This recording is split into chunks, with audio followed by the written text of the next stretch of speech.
அழகே அழகு சீரியலில் இனி அடுத்ததாக என்ன நடக்க போகுது அப்படின்னு ப்ரெடிக்ஷனாக பார்க்கலாம் வாங்க. நம்ம அழகு மலருக்கு இப்போ பிறந்த நாள் அப்படின்னு சொல்லிட்டு நம்ம பாக்யராஜ் அழகு மலருக்கு பிடிச்ச மாதிரியே பிறந்தநாள் கொண்டாடணும், அவளுக்கு என்னென்ன ஆசை இருக்கோ அதெல்லாம் நிறைவேற்றணும் அப்படின்னு சொல்லிட்டு நம்ம பாக்யராஜ் நினைக்கிறாரு.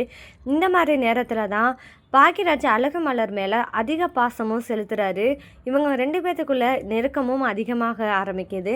சும்மாவே பாக்யராஜோட அம்மா எதுனாலும் சொல்லணும், அழகு மலரை குறை சொல்லிக்கிட்டே இருக்கணும், அவளை நிம்மதியாக சந்தோஷமாக இருக்க விடக்கூடாது அப்படின்ற ஒரு நினைப்பிலே இருக்கிறவங்க தான் இந்த மாதிரி நேரத்தில் தான் இப்போ அழகு மலருக்கு பிறந்த நாள் அப்படின்னு தெரிஞ்சால் கண்டிப்பாக நிம்மதியாக இருக்க விடுவாங்களா? அழகு மலரை கண்டிப்பாக இருக்க விட மாட்டாங்க.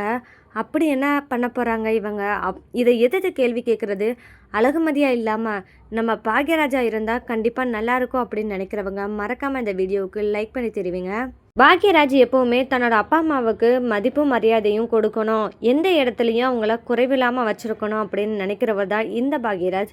அதனால தன்னோட மனைவியான அழகு மலருக்கு பாக்யராஜோட அம்மா கொடுக்குற எல்லா கஷ்டத்தையும் அழகு மலர் தாங்கிக்கணும், பொறுத்துக்கணும் அப்படின்ற அளவுக்கு கொண்டு வந்துட்டாங்க. ஏன்னா பாக்யராஜ் அவங்க அம்மா அப்பா பார்த்து வச்ச பொண்ணை கல்யாணம் பண்ணாமல் தனக்கு பிடிச்ச பொண்ணை கல்யாணம் பண்ணி கூட்டிகிட்டு வந்துட்டு இனி இப்படி நடக்கிறா அப்படின்னு சொல்லக்கூடாது ஒரு வார்த்தை தன்னோட அம்மா அப்பா. இதனால் மனசு வருத்தப்படக்கூடாது அப்படின்னு நினைக்கிறாரு.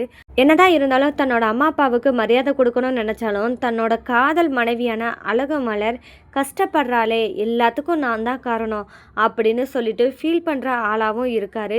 இப்போவாவது பிறந்தநாள் அவன் நிம்மதியாக சந்தோஷமாக இருக்கணும்னா அவளுக்கு பிடிச்ச மாதிரி செய்யணும் அப்படின்னு நினச்சி பாக்யராஜ் ஒவ்வொன்றா பார்த்து பார்த்து செய்கிறாரு.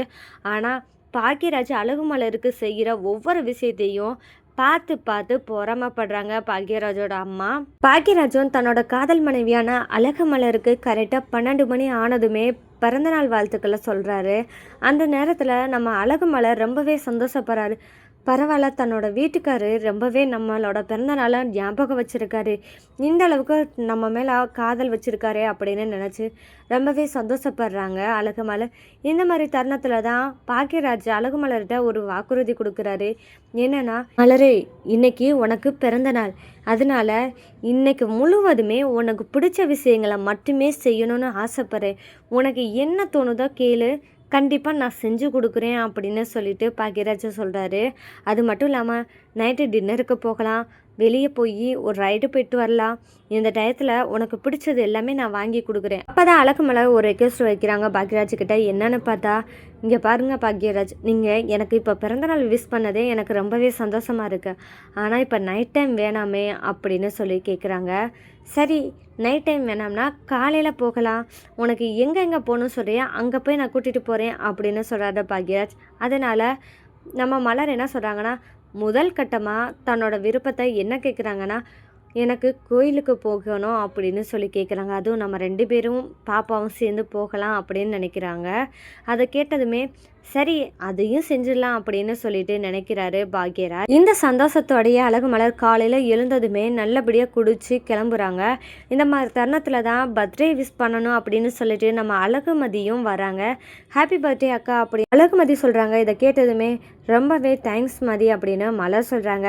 அப்போ தான் அழகுமதி சொல்கிறாங்க, இன்னைக்கு சமையல் மட்டும் இல்லாமல் இன்னைக்கான வேலை ஃபுல்லாகவே நான் பார்த்துக்கிறேன், இன்னைக்கு உங்களோட பிறந்த நாள், அதுமா எந்த வேலையும் நீங்கள் பார்க்க வேணாம், அதனால் காலையில் எழுந்ததுமே நீங்கள் என்ன செஞ்சிட்டீங்க, குளிச்சிட்டிங்க, அப்போ மாமாவோட சேர்ந்து போய் கோயிலுக்கு போயிட்டு வாங்க அக்கா, பிறந்தநாள் அதுமா நல்லபடியாக சாமி கும்பிட்டு வாங்க, நல்லதே நடக்கும் அப்படின்னு சொல்லிட்டு பாக்யராஜையும் அழகு மலரையும் பைக்கில் ஏற்றி வழி அனுப்பி விடுறாங்க. இந்த மாதிரி நேரத்தில் தான் அழகுமதி எல்லா வேலையும் செய்கிறேன் அப்படின்னு சொல்லிட்டு ஒரு சர்ப்ரைஸும் ரெடி பண்ணுறாங்க. அது என்னன்னு பார்த்தா, அழகுமதி சமையல் முடிச்சது மட்டும் இல்லாமல் அவங்க போயிட்டு வரதுக்குள்ளே வீட்டில் பிறந்தநாள் செலிப்ரேஷன் கண்டிப்பாக கொண்டாடியே ஆகணும், கேக் வெட்டணும் அப்படின்னு சொல்லிட்டு எல்லா வேலையும் பார்க்குறாங்க அழகுமதி இவ்வளோ வேலைகளையும் செஞ்சிட்டு இருக்கும்போது பார்த்துக்கிட்டு சும்மாவாக இருந்திருப்பாங்க பாக்யராஜோட அம்மா? கண்டிப்பாக கிடையாது.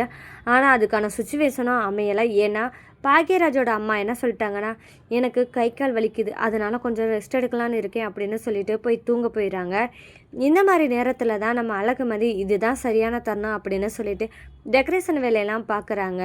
அழகு மலர் பாக்யராஜோட கோயிலுக்கு போனதுமே அங்கே சாமி கும்பிட்டுட்டு 2 பேரும் சேர்ந்து உட்காந்துருக்க நேரத்தில் தான் அழகு மலர் பாக்யராஜ் தோளில் சாஞ்சிக்கிட்டு என்ன சொல்கிறாங்கன்னா, பாக்யராஜ் உங்களை மாதிரி ஒருத்தர் என் வாழ்க்கையில் கிடைக்கிறதுக்கு நான் ரொம்பவே கொடுத்து வச்சுருக்கணும் அப்படின்னு சொல்லிட்டு அழகுமலர் சொல்கிறாங்க. அப்போ தான் பாக்கியராஜும் சொல்கிறாரு, இல்லை மலர், நீ என் வாழ்க்கையில் கிடைச்சது வரம். இந்த வரத்தை நான் தான் தப்பாக யூஸ் பண்ணிக்கிட்டு இருக்கேன். எந்த இடத்துல உனக்கு ஆதரவாக நிற்கணுமோ ஒரு புருஷனாக இருந்து அந்த இடத்துல ஆதரவாக நிற்காமல் உன்னை கஷ்டப்பட விட்டு பார்த்துக்கிட்டு இருக்கேன். என்ன மாதிரி ஒருத்தன் உனக்கு கிடைக்கணும்னு அதுவும் கொடுத்து வச்சுருக்கணும்னு சொல்கிறதெல்லாம் வேணாம் மலர், கேட்கவே ஒரு மாதிரியாக இருக்குது அப்படின்னு பாக்கியராஜ் சொல்கிறாங்க. அப்போ தான் நம்ம அழகுமலர் சொல்கிறாங்க, பரவாயில்ல பாக்கியராஜ், உங்களுக்காக தான் நான் இவ்வளோ கஷ்டமோ, எனக்கு அதெல்லாம் ஒன்றுமே இல்லை. ஏன்னா எனக்கு நீங்கள் தான் முக்கியம் அப்படின்னு சொல்லிட்டு அழகுமலர் சொல்கிறாங்க. அது மட்டும் இல்லாமல் அழகுமலர் பாக்கியராஜுக்கிட்ட என்ன சொல்கிறாங்கன்னா, இங்கே பாருங்க பாக்கியராஜ், நான் எவ்வளோ கஷ்டப்பட்டாலும் எனக்கு அதெல்லாம் ஒன்றுமே தெரியாது. உங்களோட அன்புக்கும் பாசத்துக்கும் முன்னாடி எனக்கு இந்த கஷ்டமெல்லாம் ஒன்றும் இல்லைங்க அப்படின்னு சொல்லிட்டு நம்ம அழகுமலர் சொல்கிறாங்க. இந்த மாதிரி இவங்க 2 பேரும் பேசிட்டு, சரி மலர், பேசிகிட்டு இருந்தால் நேரம் போயிடும், வா நம்ம வீட்டுக்கு கிளம்பலாம் அப்படின்னு சொல்லிட்டு கிளம்பி போகலாம் அப்படின்னு 2 பேரும் கிளம்புறாங்க. இது ஒரு பக்கம் நடக்க அழகமதி வீட்டில் எல்லா வேலையும் முடிச்சிடுறாங்க, டெக்கரேஷனும் செஞ்சு வச்சிடறாங்க. இந்த தருணத்தில் தான் வாக்கிங் போயிட்டு வந்த நம்ம ராகவன் வீட்டுக்குள்ளே என்ட்ரி கொடுக்குறாரு. அப்போ பார்த்தா அழகமதி டெக்கரேஷன் பண்ணி வச்சுருக்கிறத பார்த்ததுமே அதிர்ச்சி ஆகுறாரு. என்ன இப்படி பண்ணி வச்சுருக்கா அப்படின்னு சொல்லிட்டு தன்னோட மனைவியை கூப்பிட்றாரு. கூப்பிட்டதுமே என்னங்க இந்த வரேன் அப்படின்னு சொல்லிட்டு எழுந்துச்சு வராங்க. அப்போ தான் அவங்களும் பார்க்குறாங்க, என்னடி செத்த நேரம் கொஞ்ச நேரம் தூங்கிட்டு வர்றதுக்குள்ள இவ இந்த வேலை பார்த்து வச்சிருக்காளே அப்படின்னு சொல்லி பார்க்குறாங்க. ஏண்டி அழகுமதி, என்னடி கொஞ்ச நேரம் போய் தூங்கி எந்திரிச்சு வரலாம் பார்த்தா நீயும் வேலை வெட்டியெல்லாம் பார்த்துருப்பேன்னு பார்த்தா நீ இந்த வேலை தான் பார்த்துருக்கியா அப்படின்னு சொல்லி கேட்குறாங்க. இதுக்கு அழகுமதி, இல்லைத்த, எல்லா வேலையும் நான் முடிச்சுட்டேன் அப்படின்னு சொல்லி அழகுமதி சொல்கிறாங்க. என்ன வேலை அப்படி பார்த்துருக்க அடிப்படையில் அப்படின்னு சொல்லி கேட்குறாங்க. காலையில் டிஃபனுக்கு என்னென்ன பண்ணணுமோ அது எல்லாமே வேலையை முடிச்சுட்டு தான் இந்த வேலை பார்த்துட்ருக்கேன் அப்படின்னு சொல்லிட்டு அழகுமதி சொல்கிறாங்க. சரி அழகுமதி, வேலையை முடிச்சுட்ட, சரி, அதுக்காக இந்த வேலையை உன்னை யார் பார்க்க சொன்னா அப்படின்னு கேட்குறாங்க. அதனால அழகுமதி என்ன சொல்கிறாங்கன்னா, அக்காவுக்கு பிறந்த நாள், அதனால் செலிப்ரேஷன் பண்ணலாம் அப்படின்னு சொல்லி தான் டெக்கரேஷன் பண்ணியிருக்கேன் அப்படின்னு சொல்கிறாங்க. அதெல்லாம் எனக்கு தெரியுதே, அவளுக்கு பிறந்த நாள் கொண்டாடலைன்னா இங்கே யார் அழுதா, உன்னை யார் இந்த வேலை பார்க்க சொன்னா அப்படின்னு சொல்லிட்டு அழகுமதியை திட்ட ஆரம்பிக்கிறாங்க.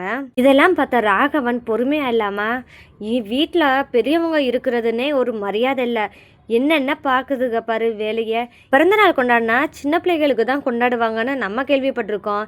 இங்கே என்னடான்னு பார்த்தா 30 வயசு 27 வயசு பொண்ணுங்களுக்கெல்லாம் பிள்ளைங்களுக்கெல்லாம் பிறந்தநாள் கொண்டாடுறாங்க. கலிகாலம் முத்தி போச்சு, யாரை நம்ம சொல்கிறத கேட்குறா, இங்கே பாரு கொஞ்சம் கூட நல்லா இல்லை அப்படின்னு சொல்லிட்டு ராகவன் தன்னோட மனைவிகிட்ட சொல்லிட்டு போகிறாரு.